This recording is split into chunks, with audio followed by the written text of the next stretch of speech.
Dear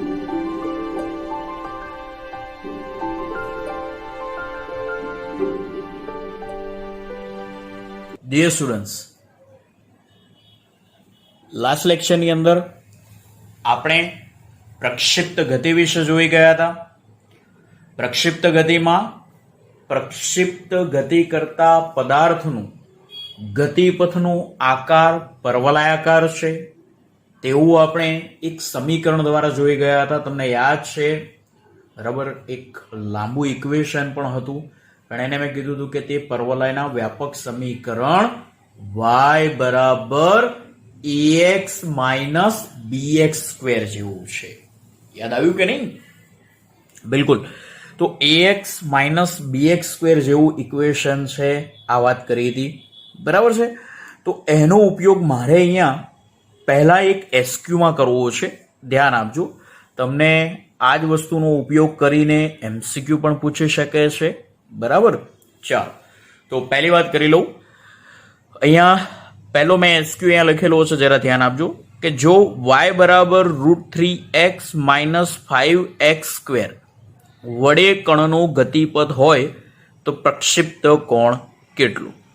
હવે પ્રક્ષિપ્ત કોણ શોધવાનો કીધો છે, અથવા આવું કહેવામાં આવે કે તે પદાર્થને કેટલા કોણે ફેંકવામાં આવ્યો હશે તો પણ તમને ખબર પડી જવી જોઈએ કે તેનું જે ઇક્વેશન છે, આ ઇક્વેશન જરા ધ્યાનથી જોજો, તેનું જે ઇક્વેશન આપેલું છે તે ઇક્વેશન આપણી પાસે બિલકુલ y બરાબર ax માઇનસ bx સ્ક્વેર સ્વરૂપનું જોવા મળે છે.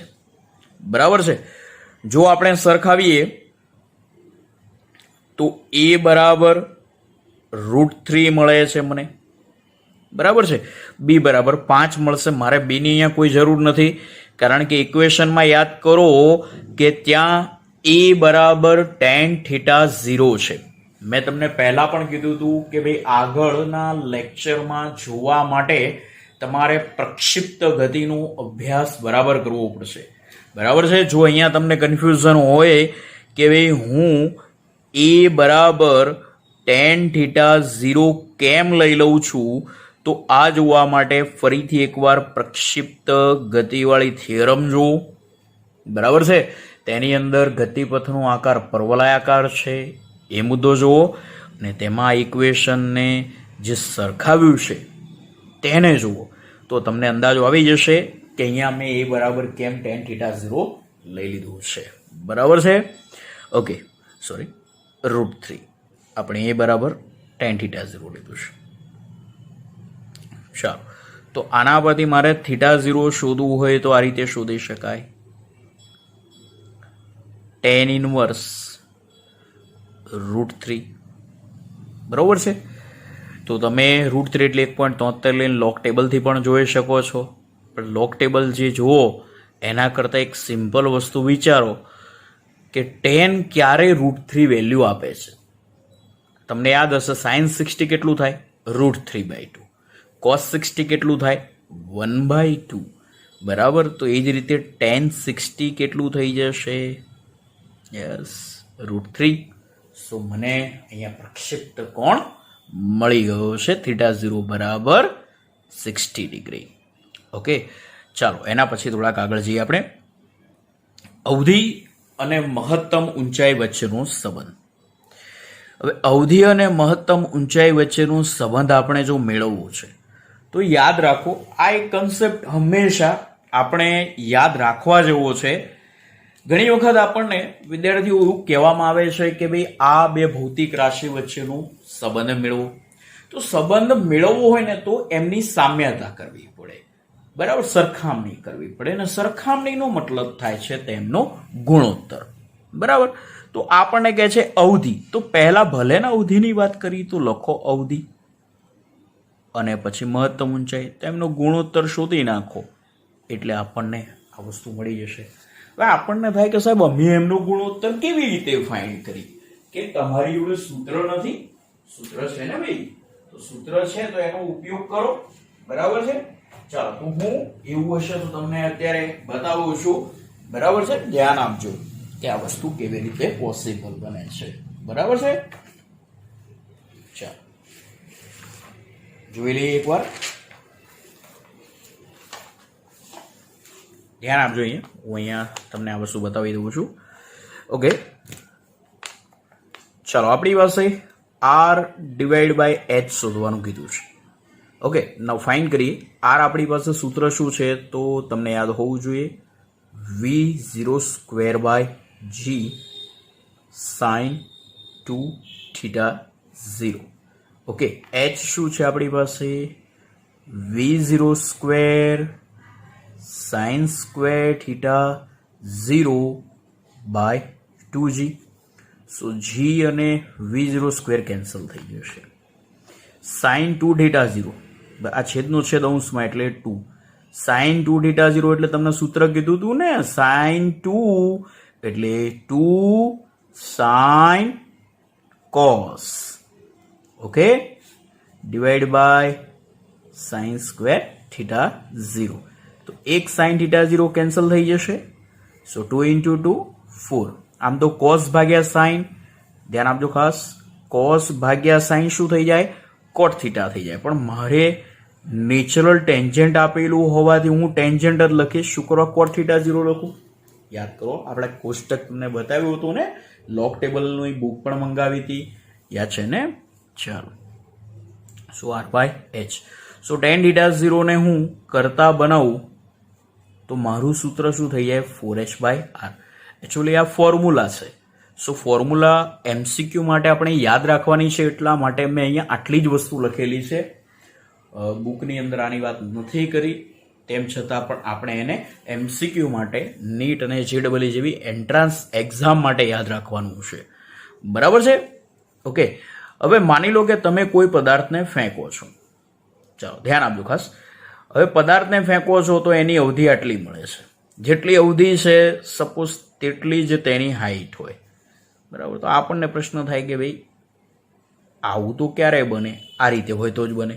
તો પછી આને ફેંકવામાં આવ્યું હોય ત્યારે આ એંગલ કેટલો હશે, તો આ ડાયરેક્ટ ખબર પડી ગઈ ને કે જ્યારે અવધિ અને મહત્તમ ઊંચાઈ બંને સરખા હશે, અથવા કહેવામાં આવે અવધિ જે છે મહત્તમ ઊંચાઈ કરતાં બમણી છે.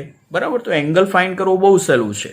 સો r બરાબર h મૂકી દઉં તો અહીંયા ધ્યાન આપજો ખાસ, r બરાબર h મૂકીશ એટલે 4h by h. So h cancel થઈ જશે તો આવશે tan θ 0 ઇઝ ઇક્વલ ટુ 4.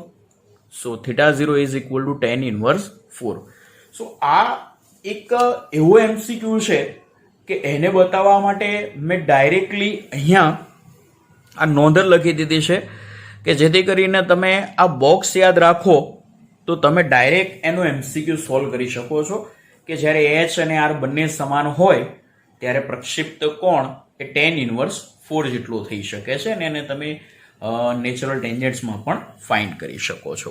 બરાબર છે. ચાલો પછી એક આપણે એવો કેસ લેવાનો છે કે જેની અંદર પદાર્થને જુદા જુદા કોણે ફેંકવામાં આવે છે. બરાબર છે. સપોઝ પહેલાને ફેંક્યો θ01, બીજાને ફેંક્યો θ02, પણ બંનેની અવધિ એક સમાન મળે. માની લો આ જ વસ્તુ સમજાવવા માટે હું અહીંયા ફરી એકવાર આકૃતિ દોરીશ કે સપોઝ આપણી પાસે અહીંયા એક ટેન્ક છે. ઓકે, બરાબર છે.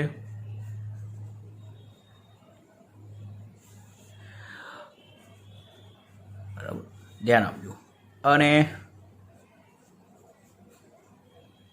અહીંયા કોઈ દુશ્મન છે.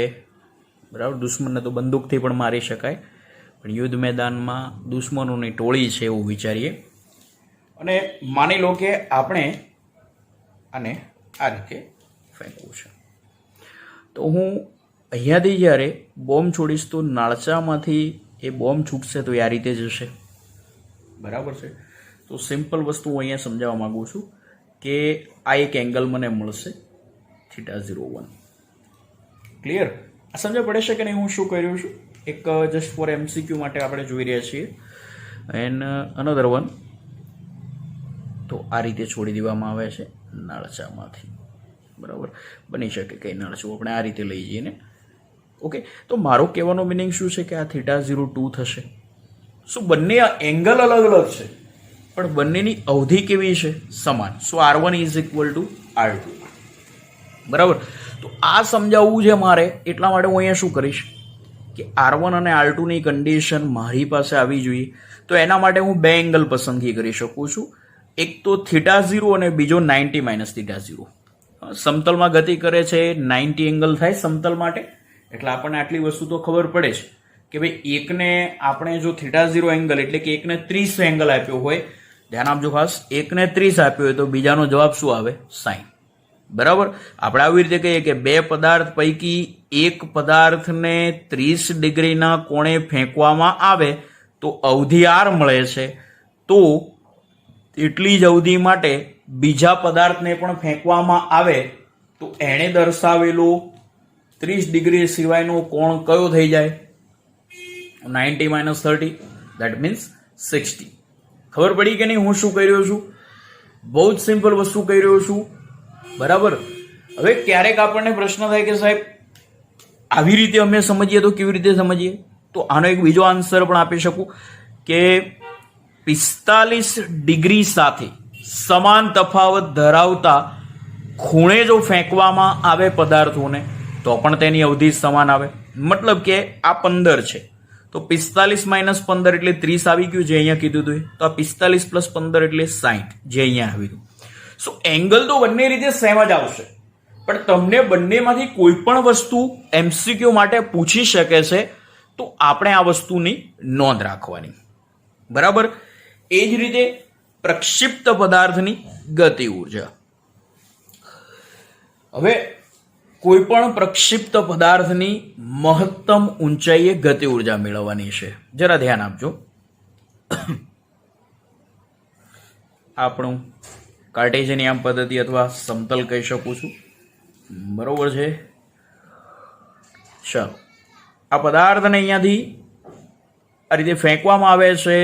એંગલ θ0, વેગ v0 અને એક્ઝેક્ટ મહત્તમ ઊંચાઈ પાસે એનો વેગ આ દિશામાં રહેશે. સો એનો માત્ર x દિશામાંનો જ ઘટક આવશે, y દિશામાંનો ઘટક ત્યાં 0 થઈ જાય છે, જેના કારણે તમે અહીંયા સિમ્પલ લખી શકો છો કે એની ગતિ ઉર્જા થઈ જાય 1/2 મહત્તમ ઊંચાઈ આગળ vm² કહી દઉં તો 1/2m, અને ત્યાં માત્ર x ઘટક જ છે એટલે v02 cos² θ0. બરાબર. તો 1/2 mv02. આ વેગ કેટલો હશે? તો એના પ્રારંભિક બિંદુ આગળ જેટલો હશે એટલો જ વેગ હશે. બરાબર. તો હું ત્યાં એની એ મહત્તમ અચળ ઉર્જા કહી શકું એટલે k0 cos² θ0. એની પ્રારંભિક ગતિ ઉર્જા કહી શકાય. k0 ને શું કહી શકાય? એની પ્રારંભિક ગતિ ઉર્જા. એ જ રીતે સ્થિતિ ઉર્જાની પણ વાત કરવી છે મારે. એકચ્યુઅલી સ્થિતિ ઉર્જાનું સૂત્ર આવે u is equal two mgh. So mg એમને એમ રહેવા દઉં, h બરાબર આપણે મૂકી દઈએ મહત્તમ ઊંચાઈનું સૂત્ર, કારણ કે મહત્તમ ઊંચાઈ આગળ જ આ વસ્તુ પોસિબલ છે. સો v02 sin² θ0 બાય 2g. બરાબર છે. તો આ g કેન્સલ, અગેન 1/2. બરાબર છે. હું અહીંયા લખી શકું છું કે 1/2 mv02 એટલે k0 મહત્તમ ગતિ ઉર્જા પ્રારંભની sin² θ0. સમજ પડે છે કે નહીં હું કહેવા શું માંગી રહ્યો છું? બરાબર. તો મહત્તમ ઊંચાઈએ તેની સ્થિતિ ઉર્જાનું સૂત્ર આપણે આ રીતે મેળવીએ છીએ. એક બીજી વસ્તુ પણ આની સાથે મેં અહીંયા લખેલી છે. બરાબર છે. જે આપણી આ બધી વસ્તુ આપણી બુકમાં નથી આવી મિત્રો, તો આપણે આને બિલકુલ આ રીતે જ સમજીશું. બરાબર. પછી શું કહે છે કે UH અને KH એટલે મહત્તમ ઊંચાઈએ તેની સ્થિતિ ઉર્જા અને ગતિ ઉર્જાનો ગુણોત્તર હંમેશા tan² θ0 હોય જેટલો હોય છે. આ પણ આ બે સૂત્રો પરથી જ મેં લખ્યું છે, એમને એમ જ લખ્યું છે. એટલા માટે લખ્યું છે કે ક્યારેક બની શકે કે ભાઈ તમને આવું MCQ બનાવીને આપી દે. બરાબર છે. તમને આવું પૂછી લે કે કયા પ્રક્ષિપ્ત કોણે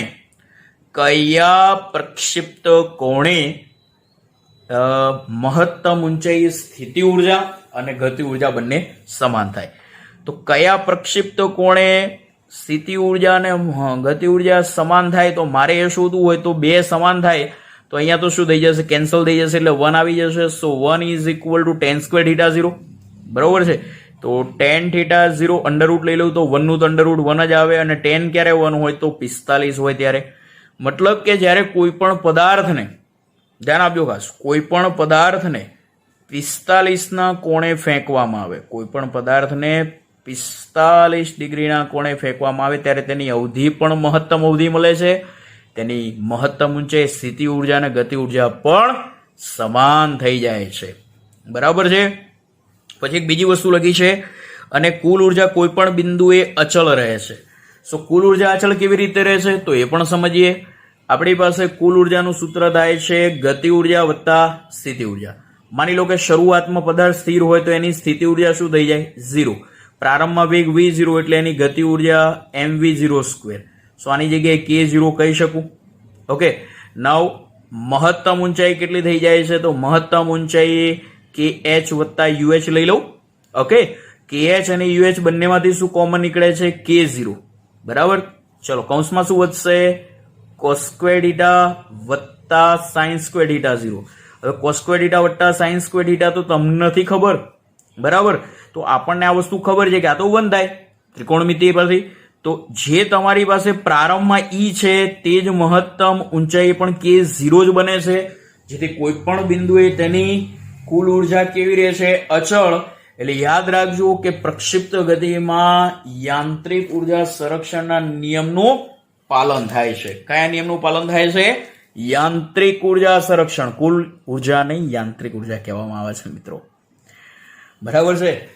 તો પ્રક્ષિપ્ત ગતિ ગઈ વખતે જોઈ છે એ માત્ર ને માત્ર તમને તમારી સ્કૂલ લેવલની એક્ઝામ માટે અને એમાં આવતા સૂત્રો અને એનો ઉપયોગ કરીને જે આજે આપણે જોયું છે આટલી વસ્તુ, આ એમસીક્યુ માટે છે.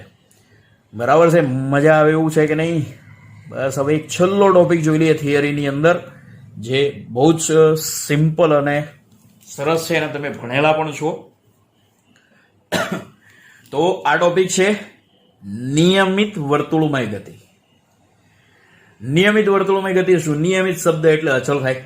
તો આપણે એમ કહીએ કે જ્યારે કોઈ પદાર્થ, શરૂઆતમાં ધારો કે P બિંદુ, તો જ્યારે કોઈ પદાર્થ અચળ ઝડપે વર્તુળાકાર માર્ગે ગતિ કરતો હોય, અચળ ઝડપે વર્તુળાકાર માર્ગે ગતિ કરતો હોય તો તે પદાર્થને શું કહેવામાં આવે છે? નિયમિત વર્તુળમય ગતિ કહેવામાં આવે છે. બરાબર. નિયમિત વર્તુળમય ગતિ એટલે ખરેખર વર્તુળ આકારમાં હોવી જોઈએ. બરાબર છે. પણ હું અહીંયા તમને એક વાત કહેવા માંગુ છું કે મેં શબ્દ વાપર્યો છે અચળ ઝડપે. બરાબર છે. તો આપણી પૃથ્વી જે છે એ પણ સૂર્યની આસપાસ અચળ ઝડપે જ ભ્રમણ કરે છે. કારણ કે તમને ખબર છે કે એક ભ્રમણ પૂરું કરે એટલે કાપેલું અંતર એના પરિઘ જેટલું થાય. પણ ત્યાં પરિઘ જે છે ને એમાં ત્રિજ્યા જે છે, બરાબર, એ દરેક જગ્યાએ બદલાતી રહેશે. એટલા માટે આપણે પૃથ્વી અને સૂર્ય વચ્ચેનું અંતર નથી લેતા, સરેરાશ અંતર લઈએ છીએ. યસ, ચેપ્ટર નંબર 2 માં ભણ્યા હતા એની જ વાત કરી રહ્યો છું. એસ્ટ્રોનોમિકલ યુનિટની વાત કરી રહ્યો છું. બિલકુલ બિલકુલ તમને ખબર પડી ગઈ હું શું કહી રહ્યો છું. બાકી સમય તો શું થવાનું છે એક ભ્રમણ પૂરું કરવાનું? 365 દિવસ અને 6 કલાક. ક્લિયર? સમજ પડી કે નહીં? એ રીતે આપણે પૃથ્વી પરનું કોઈ સ્થળ હોય અને એ આપણને ખબર છે કે ભાઈ પૃથ્વી પોતાની ધરીની આસપાસ ભ્રમણ કરે તો એ પણ એક ભ્રમણ પૂરું કરે તો એ અચળ ઝડપે જ ભ્રમણ કરવાની છે. કારણ કે આજે 24 કલાક, કાલે 25 કલાક, 2 દિવસ પછી 28 કલાક, પછી પાછા 18 કલાક, આવું નથી થતું. દિવસનો ટાઈમ સરખો છે. તો આ બધી નિયમિત વર્તુળમય ગતિના ઉદાહરણ તમે લઈ શકો છો. તો નિયમિત વર્તુળમય ગતિ એટલે શું કહી શકાય? ધ્યાન આપજો આકૃતિમાં. જ્યારે કોઈ પદાર્થ અચળ ઝડપે વર્તુળાકાર માર્ગે ગતિ કરતો હોય તો તે પદાર્થની ગતિને નિયમિત વર્તુળમય ગતિ કહે છે. હવે નિયમિત વર્તુળમય ગતિ હોય તો એમાં આ બિંદુએ વેગની દિશા v1 આ દિશામાં છે, Q બિંદુએ વેગ v2 આ દિશામાં, R બિંદુએ v3 આ દિશામાં અને S બિંદુએ v4 આ દિશામાં. દેટ મીન્સ કે હું અહીંયા સ્પષ્ટપણે કહી શકીશ કે અહીં તમારી પાસે વેગ અચળ નથી, માત્ર ઝડપ એટલે કે વેગનું મૂલ્ય અચળ છે. બરાબર? તો આ વસ્તુને નોંધજો, વેગ અચળ નથી. જો વેગ અચળ હોત મિત્રો, તો તમારી રીતે વિચારો ને કે વેગ અચળ હોય તો અચળનું વિકલન શું થાય? 0. બરાબર, અચળનું વિકલન શું થાય? 0. જો વેગ અચળ હોત તો અચળનું વિકલન 0 થાત તો પ્રવેગ 0 થઈ જાત, પ્રવેગ મળત નહીં. પરંતુ આપણને ખબર છે કે અહીંયા પ્રવેગ બિલકુલ મળે છે. બરાબર છે, એ તો આપણે સોલ્વ કરવાનું છે. તો એનો મતલબ એટલી તો ખબર પડી ગઈ કે વેગ અચળ નથી, માત્ર વેગનું મૂલ્ય એટલે એની ઝડપ અચળ છે. એટલા જ માટે મેં અહીંયા પણ લખ્યું છે કે નિયમિત વર્તુળમય ગતિ કરતા પદાર્થ માટે v1 is equal two v2 is equal two v3 is equal two v4 is equal two v. માત્ર મૂલ્ય સમાન છે, દિશા નહીં. ક્લિયર? સમજ પડી કે નહીં? ભાવે? ઓકે.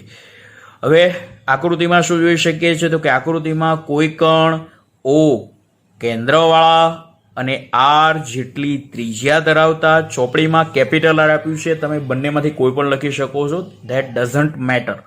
બરાબર કે મેં સ્મોલ r લખ્યો છે, સાહેબ માર્ક કાપશે એવું કંઈ જ નહીં થાય. બિલકુલ તમે ઇઝીલી તમે સ્મોલ r લખી શકો છો, કેપિટલ R પણ લખી શકો છો. તો O કેન્દ્રવાળા અને R ત્રિજ્યાવાળા વર્તુળાકાર માર્ગે v જેટલી અચળ ઝડપે ગતિ કરી રહ્યો છો. તો અહીંયા બીજો મુદ્દો, આકૃતિમાં શું લખવાનું ખબર પડી કે નહીં? આકૃતિમાં કોઈ પદાર્થ O કેન્દ્રવાળા અને R ત્રિજ્યાવાળા વર્તુળાકાર માર્ગે v જેટલી અચળ ઝડપે ભ્રમણ કરી રહ્યો છે. બરાબર છે. હવે P બિંદુ આગળ સ્પર્શક v1 ની દિશા મેં દર્શાવી મિત્રો, તો v1 જેટલું જ મૂલ્ય ધરાવતા અને v1 ની દિશામાંના કોઈ સદિશને અહીંયા દર્શાવ્યો છે મેં. તે જ રીતે Q બિંદુ પાસે વેગ v2 સદિશ છે, તો v2 ની દિશામાંના સદિશને જો એને પિંક વડે દર્શાવ્યું છે, બરાબર છે, અને વાયોલેટ વડે દર્શાવ્યું છે, તો બંનેની દિશા પણ એ જ રાખી છે, મૂલ્ય પણ એ જ રાખ્યું છે. જેને પરિણામે ચાપ PQ ને કારણે O પાસે જેટલો ખૂણો બને છે તેટલો જ ખૂણો અહીંયા પણ P' Q' સદિશના કારણે બનશે O' પાસે. મતલબ કે અહીંયા આપણે એક નવું ત્રિકોણ રચી લીધું છે, જેવી રીતે અહીંયા બતાવ્યું છે. P થી Q શું બતાવ્યું છે?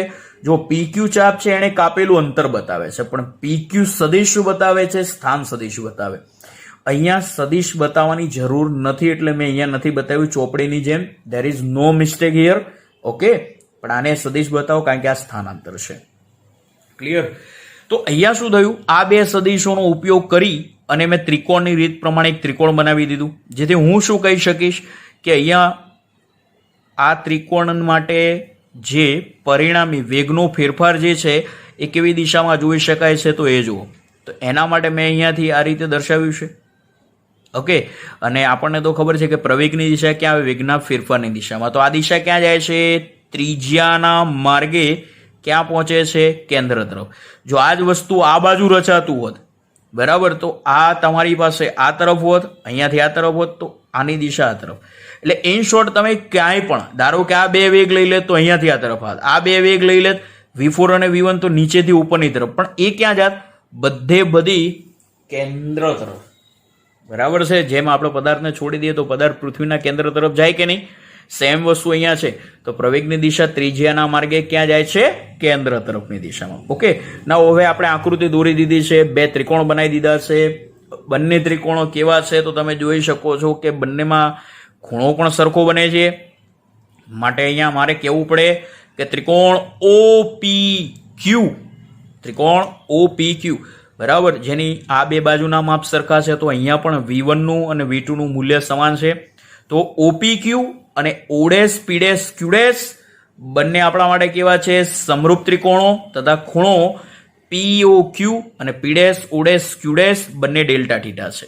ઓકે, સમરૂપ ત્રિકોણો છે એટલે કોઈ પણ બે બાજુનો ગુણોત્તર કેવો થઈ જશે? સમાન થઈ જશે. કોઈ પણ બે બાજુનો ગુણોત્તર કેવો થઈ જશે? સમાન. એટલે આપણે શું લઈ લઈએ? ધ્યાન આપજો ખાસ કે PQ ભાગ્યા OP, તો આમાં P', Q' ભાગ્યા O'P', બરાબર. અથવા તમે આ રીતે લઈ શકો, આના PQ લીધા તો આના પણ P', ક્લિયર? તો PQ અપોન P', સામે બાજુ તમારી પાસે શું આવે? OP upon O'P'. ચલો, બધું મૂલ્યમાં છે, બરાબર. બાજુઓના મૂલ્યનો ગુણોત્તર લઈ લીધો છે મેં. તો PQ નું મૂલ્ય કેટલું છે? તો ડેલ્ટા આર સદિશ માનાંકમાં લખવું પડશે. એ રીતે પી ડેશ ક્યુ ડેશ શું છે તો ડેલ્ટા વી સદિશ છે, માનાંકમાં લખી દો. ત્યાર પછી ઓપી શું છે તો ઓપી છે આર, તો આર લખી દો. ઓડેશ પી ડેશ શું છે તો આકૃતિમાં જુઓ તો ઓડેશ પી ડેશ એટલે V1 સદિશ. ઓકે, તો અહીંયા V1 સદિશનું માનાંક જેથી આ થઈ જશે ડેલ્ટા આર ભાગ્યા delta v is equal to r ભાગ્યા V1. તો અહીંયાથી હું ડેલ્ટા વી ને કરતા બનાવું તો ડેલ્ટા વી ઉપર જશે તો V1 આ બાજુ આવશે તો V1 into delta r by r. Clear? પરંતુ V1 બરાબર તો શું છે V. બરાબર. હવે મારે શું જોઈએ છે કે અહીંયા વેગ તો તમારી પાસે અચલ નથી એટલે પ્રવેગ તો મળવાનો. તો પ્રવેગ માટેનું સૂત્ર શું થાય? ખરેખર આ સ્ટેપ લખતા નહીં, માત્ર સમજૂતી માટે લખીશું કે સરેરાશ A is equal to delta v by delta t. આ કિંમત અહીંયા મૂકી શકું છું, પણ તમને ખબર છે કે મારે જોઈએ છે અહીંયા પ્રવેગ, તત્કાલીન પ્રવેગ. તો હું લઈ લઈશ બંને બાજુ limit delta t tends to 0 એટલે સરેરાશ એ ફેરવાઈ જશે તત્કાલીન એમાં. તો એ બરાબર limit delta t tends to 0 delta v by delta t. So delta v આપણે અહીંયા મૂકી દઈએ. બરાબર. તો વી આર છેદમાં છે as it is, delta r અહીંયા છેદમાં ડેલ્ટા ટી છે તો v delta r by r મૂક્યું અને આ છેદમાં delta t as it is છે. ખબર પડે છે કે નહીં મિત્રો? બહુ જ સિમ્પલ વસ્તુ છે. ચાલો એ એમને વી બાય આર અચળ. હવે લિમિટ એપ્લાય કરીશ એટલે ડેલ્ટા શામાં ફેરવાઈ જવાનું ડીઆર બાય ડીટીમાં. જેથી આ સ્ટેપ તમારો આવું બને કે વી બાય આર એમના એમ અને આ જે કૌંસમાં ડીઆર બાય ડીટી છે એ શું આપે છે? વેગનું મૂલ્ય આપે છે. તો વી ઇન્ટુ વી એટલે વી સ્ક્વેર બાય આર. તો મારી પાસે પ્રવેગ કેટલો મળી ગયો? વી સ્ક્વેર બાય આર. પણ આ પ્રવેગ જે છે તેની દિશા કઈ છે તમે જોઈ શકો છો? યસ, તો એની દિશા છે ત્રિજ્યાના માર્ગે કેન્દ્ર તરફ. તો જ્યારે એમ કહી શકાય કે અહીં પ્રવેગની દિશા ત્રિજ્યાના માર્ગે કેન્દ્ર તરફ, ત્રિજ્યાના માર્ગે કેન્દ્ર તરફ એટલે આવા પ્રવેગને ત્રિજ્યાના માર્ગે હોવાથી ત્રિજ્યા વર્તી પ્રવેગ. બરાબર, ત્રિજ્યા વર્તી. કારણ કે આપણે એમ કહી શકીએ કે ભાઈ મારી પાસે સપોઝ આ રીતે કોઈ વર્તુળ છે. બરાબર. હવે આ વર્તુળમાં આ જે ત્રિજ્યા છે અને આ જે દિશા કહેવાય ત્રિજ્યા વર્તી દિશા કહેવાય. સમજ પડી કે નહીં? તો ત્રિજ્યાના માર્ગે કેન્દ્ર તરફ, તો ત્રિજ્યાના માર્ગે હોવાથી એને ત્રિજ્યાવર્તી પ્રવેગ. કેન્દ્ર તરફ છે એટલે એને કેન્દ્રગામી. કેન્દ્ર તરફ એટલે કેન્દ્રને ગમાડે એટલે કેન્દ્રગામી. જો દૂર હોત તો કેન્દ્રનો ત્યાગ કરે એટલે કેન્દ્ર ત્યાગી કહીશું આપણે એને.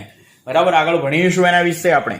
ઓકે, કેન્દ્ર ત્યાગી હોય કે કેન્દ્રગામી બંને પ્રવેગની માત્ર દિશા બતાવે છે, તેમના મૂલ્યમાં કોઈ ફેરફાર નહીં થાય તો એ થશે વી સ્ક્વેર બાય આર જ. બરાબર. તો ત્રિજ્યાવર્તી પ્રવેગને ઇંગ્લિશમાં કહેવાય રેડિયલ એસેલરેશન. સો મેં એને AR વડે દર્શાવ્યું. કેન્દ્રગામી પ્રવેગને ઇંગ્લિશમાં કહેવાય સેન્ટ્રીપિટલ. બરાબર, સેન્ટ્રીપિટલ એસેલરેશન એટલે એને AC વડે દર્શાવ્યું છે. તો AC બરાબર AR બરાબર વી સ્ક્વેર બાય આર. બરાબર.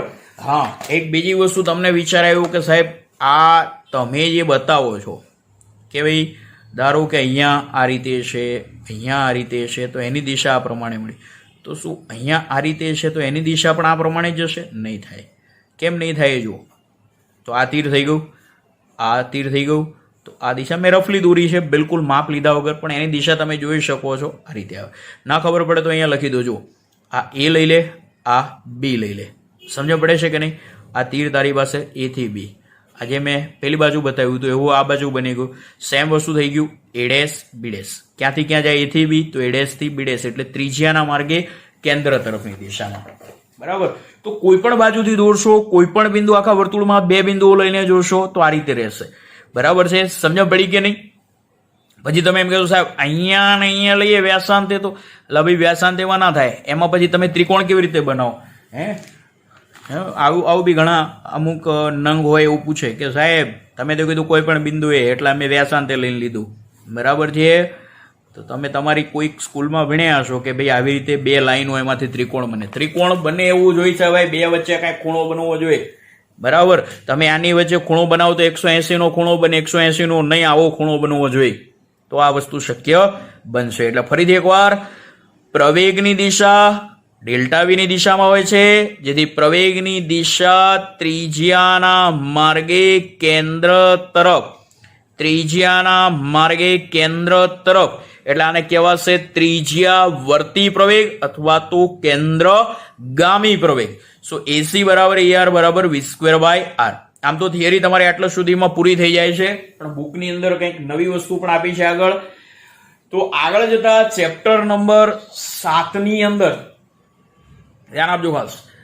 આપણે એવું ભણવાનું આવશે કે આ વર્તુળમય ગતિ છે કે જે કોઈ એક અક્ષને લઈને થતી હોય, આ કેન્દ્રની આસપાસ છે પણ કોઈ અક્ષને અનુલક્ષીને, જેમ કે આપણે પંખાની ગતિ છે તો એ ચાક ગતિ કહી શકીએ છીએ. તો એ ચાક ગતિમાં જ્યારે આ ધ્યાન આપજો, અંગૂઠાની દિશા કહી રહ્યો છું, તો પદાર્થ આંગળીઓની દિશામાં ભ્રમણ થતું હોય ત્યારે અંગૂઠાની જે દિશા છે, ધ્યાન આપજો ખાસ, અંગૂઠાની જે દિશા છે એ તેના કોણીય વેગની દિશા કહેવાય છે. અને કોણીય વેગ જેમ વેગ બરાબર સ્થાનાંતર ભાગ્યા સમય, એમ કોણીય વેગ બરાબર કોણીય સ્થાનાંતર ભાગ્યા સમય. બરાબર, આપણે કીધું કે P થી Q સુધીમાં એને કેટલો સમય લીધો? ડેલ્ટા ટી જેટલો. તો ઝડપ બરાબર અંતર ભાગ્યા સમય. ધ્યાનથી સમજજો, અંતર કેટલું છે? ચાપ PQ જેટલું છે. ચાપનું સૂત્ર શું થાય? તો ખૂણો બરાબર ચાપ ભાગ્યા ત્રિજ્યા. તો ચાપ બરાબર ખૂણો ગુણ્યા ત્રિજ્યા. ખૂણો ડેલ્ટા થીટા, ત્રિજ્યા છે r. તો V બરાબર delta S by delta t. ચાપનું મૂલ્ય લખ્યું ડેલ્ટા S. બરાબર, તો ડેલ્ટા S ચાપ બરાબર શું થઈ જાય? ખૂણો ગુણ્યા ત્રિજ્યા, એટલે r ઇન્ટુ ડેલ્ટા થીટા છેદમાં ડેલ્ટા ટી. એમને તો આ જે delta theta by delta t છે એને કોણીય સ્થાનાંતર ભાગ્યા સમય, જેનું સૂત્ર થઈ જાય કોણીય વેગ. અને કોણીય વેગ એટલે આપણે અહીંયા એની જગ્યાએ મૂકી દઈશું ઓમેગા. કોણીય વેગ એટલે એની જગ્યાએ શું મૂકી દઈશું? ઓમેગા. બરાબર છે, જેથી આપણું સૂત્ર થઈ જશે V બરાબર r ઓમેગા, જે ત્યાં જતા આપણને રેખીય વેગ અને કોણીય વેગ વચ્ચેનો સંબંધ દર્શાવે છે. બરાબર, માની લો કે અહીંયા તમારી પાસે, ધ્યાન આપજો ખાસ, V બરાબર r ઓમેગા મળ્યું છે, એ આપણે સમીકરણ નંબર 3 માં મૂકી દઈએ તો r² ઓમેગા સ્ક્વેર. તો એક r કેન્સલ થઈ જશે, તો V બરાબર AC બરાબર r ઓમેગા સ્ક્વેર, એનું એક બીજું સૂત્ર આવી જશે. બરાબર છે, જે પણ આપણે MCQ માં પણ ઉપયોગમાં લઈ શકીએ છીએ. બરાબર, આ ડોટેડ લાઈન બતાવી છે પિંકથી, એનો મતલબ થિયરી અહીં સુધી તમે લખશો 2 માર્કમાં ઇનફ છે, કારણ કે આટલું લખ્યા પછી વચ્ચે જો આકૃતિનો મુદ્દો એ લખવાનો છે. બરાબર, પણ આ એના પછી જે બીજું સૂત્ર પણ બતાવ્યું છે કે માની લો કે એક ભ્રમણ પૂરું કરે ત્યારે કેટલો ખૂણો બને, તો અહીંથી સ્ટાર્ટ કરું ને પાછું આવે ત્યારે 360 ડિગ્રી રેડિયનમાં ફેરવી દઈએ તો આપણને ખબર છે 2π રેડિયન થવાનું. તો કોણીય વેગ બરાબર કોણીય સ્થાનાંતર કેટલું થયું? આખું ભ્રમણ થતા 2π રેડિયન જેટલું. અને એક ભ્રમણ પૂરું કરતા લાગતો સમય, એને આપણે આવર્તકાળ કહેતા હતા. યસ, પારિમાણિક સૂત્ર વખતે વ્યાખ્યા સમજાવી હતી. અને આવર્તકાળના વ્યસ્તને આવૃત્તિ, જેથી 1/t ની જગ્યાએ મેં શું મૂકી દીધું? f, જેથી ઓમેગાનું સૂત્ર થઈ ગયું 2πf. આ ઓમેગાની જગ્યાએ મૂકું તો 2πf નો વર્ગ એટલે 4π² f² r m ના m. બરાબર છે, તો આ સૂત્ર છેલ્લે તમને આ ચેપ્ટરના થિયરીના એન્ડમાં જોવા મળશે, પણ તેમાંય કંઈક નવાઈ લાગશે, કારણ કે આપણે હંમેશા આવૃત્તિને ફ્રીક્વન્સી એટલે f લઈએ છીએ. આ નવી NCERT બુકની અંદર આવૃત્તિને ન્યુ સંજ્ઞા વડે લેવામાં આવે છે. ન્યુ, મ્યુ નહીં, ન્યુ એટલે નવું. એના પ્રમાણે અહીંયા સંજ્ઞા એની આ રીતની છે, ન્યુ. ઓકે, તો બુકની અંદર આપણે લખ્યું છે કે in book frequency used as a new.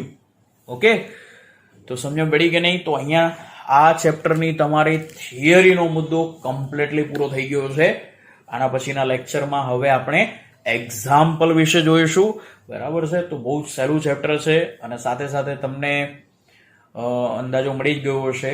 બરાબર છે કે અહીં સુધીની થિયરી જો તમારી કમ્પ્લીટ હશે તો જ તમને એક્ઝામ્પલ આવડશે, કારણ કે તમે જોયું કે આગળ આટલી જ વસ્તુ જોવા માટે કે પ્રક્ષિપ્ત ગતિનું કેટલી સમજની જરૂર હતી. બરાબર છે, ઓકે, થેન્ક યુ.